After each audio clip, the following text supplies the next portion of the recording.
Assalamualaikum warahmatullahi wabarakatuh. Kami mahasiswi dari institusi kami akan memaparkan materi mata kuliah teori organisasi dengan dosen pengampu Ibu Faiza Jolina. Judul materi kami kali ini yaitu unsur organisasi, perilaku organisasi privat, publik, manfaat, dan elemen. Sebelum memaparkan materi terlebih dahulu, kami akan memperkenalkan diri kami. Kami dari kelompok 4, saya sebagai moderator atas nama Sartiana Kinita dengan NPM CA2111110129. Adapun rekan-rekan saya Cinta Siswaya dengan NPM CA21110082. Saya dengan Nafita Maya Putri Ekonomiana dengan NPM CA21110324.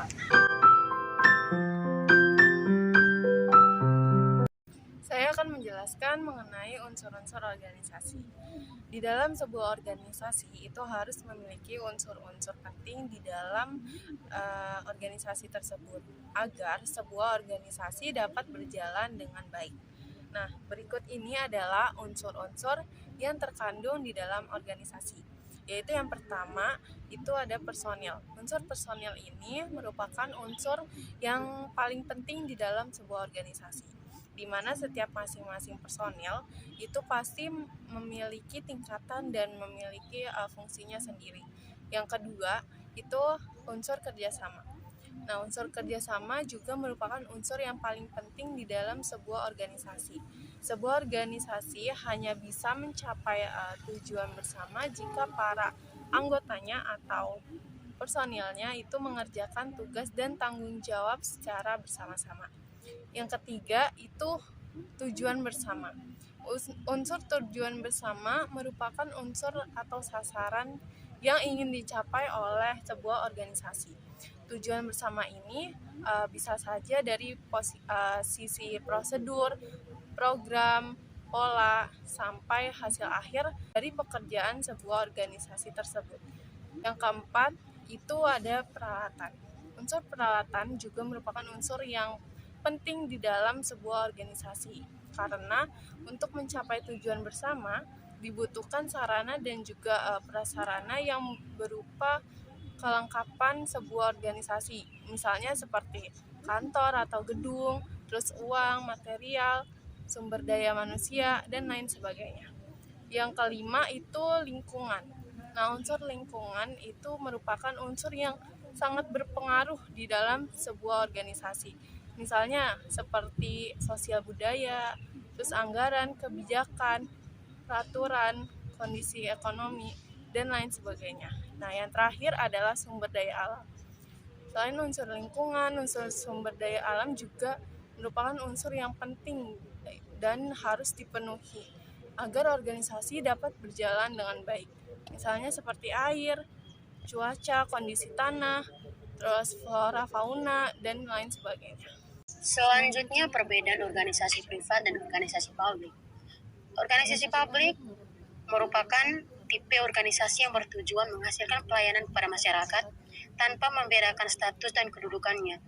Adapun lingkungan organisasi publik, yang pertama lingkungan otoritas, yang artinya melakukan sesuatu organisasi publik terlebih dahulu harus mendapatkan izin atau legalitas.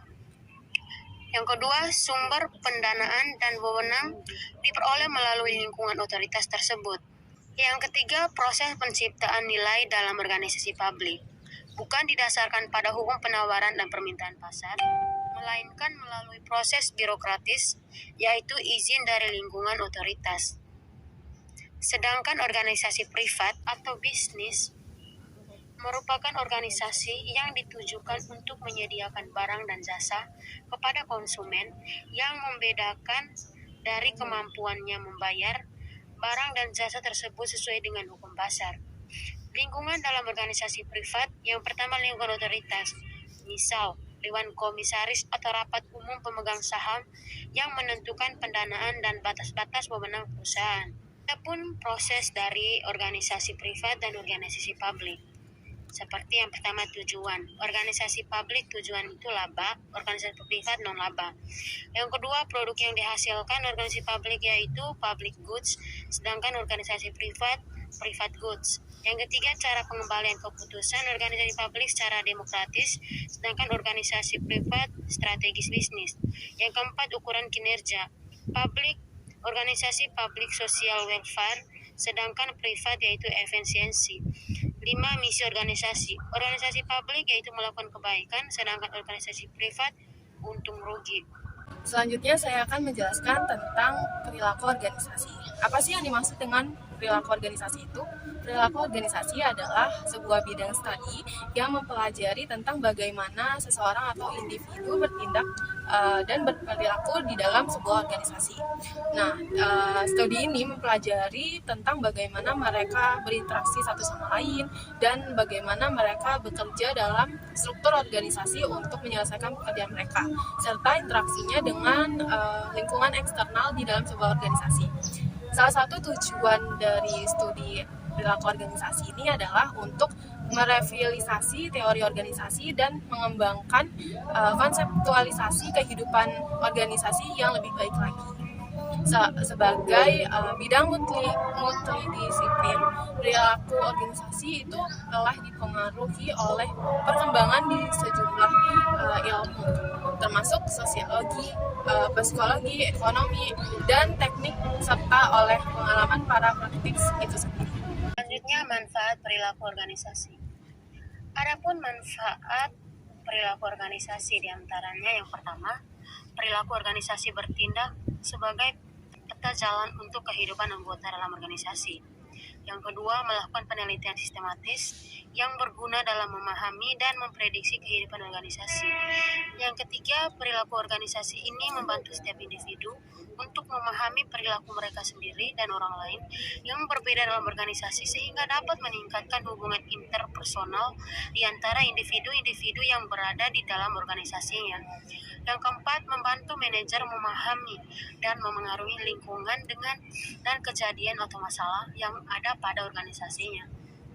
Yang kelima, analisis perilaku organisasi juga dapat membantu mencegah masalah-masalah dalam organisasi.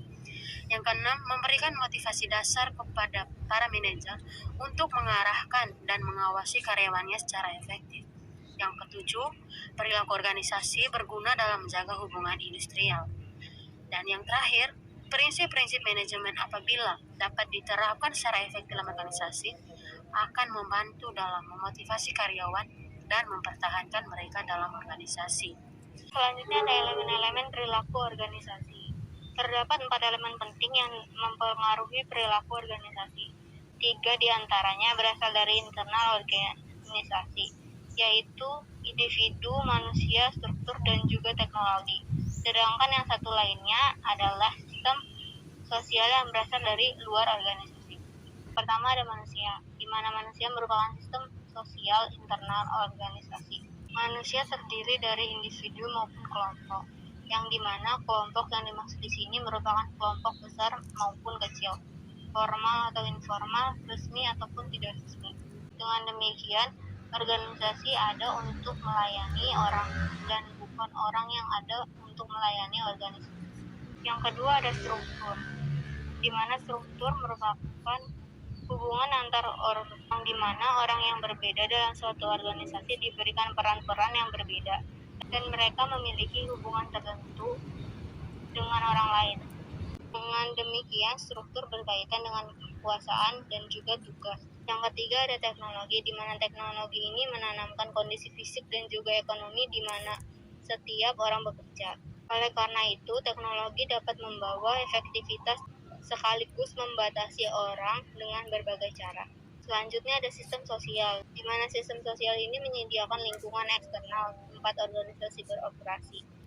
Sistem sosial ini mempengaruhi sikap orang-orang atau manusia, kondisi kerja mereka yang berkepentingan dan memberikan persaingan untuk sumber daya dan juga kekuasaan. Untuk yang terakhir ada ruang lingkup perilaku organisasi, yang dimana perilaku organisasi merupakan suatu studi tentang perilaku manusia yang bekerja di organisasi.